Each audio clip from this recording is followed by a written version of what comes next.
By the end of this video, you will complete a 10-question grammar challenge focused on accurate past tense conjugation.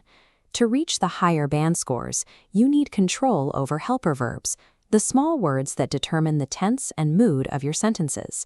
Grab a pen and a blank sheet of paper now.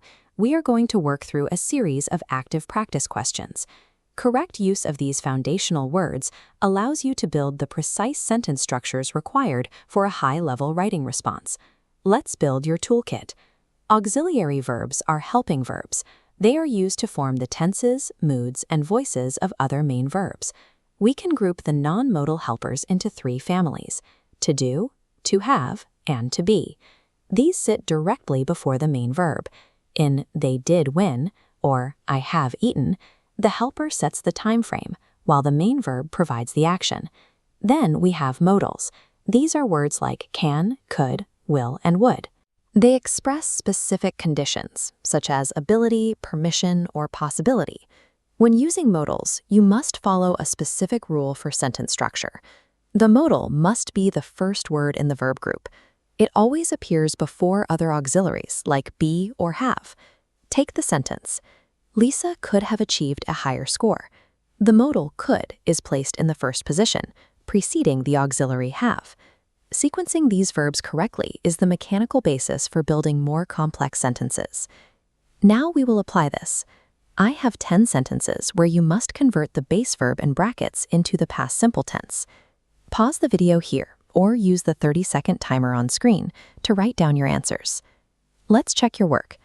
Number 1 is was. Answers 2, 3, and 4 are all had.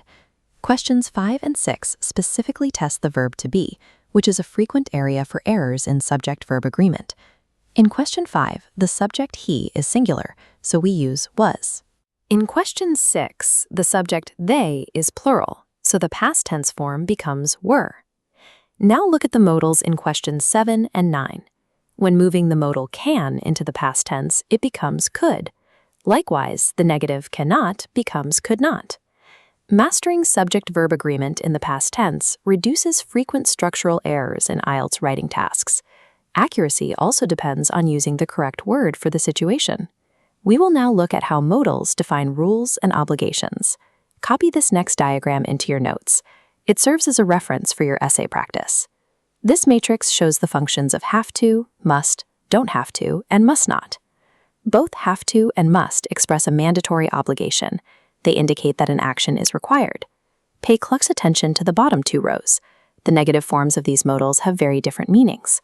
Don't have to means an action is optional. There is no obligation.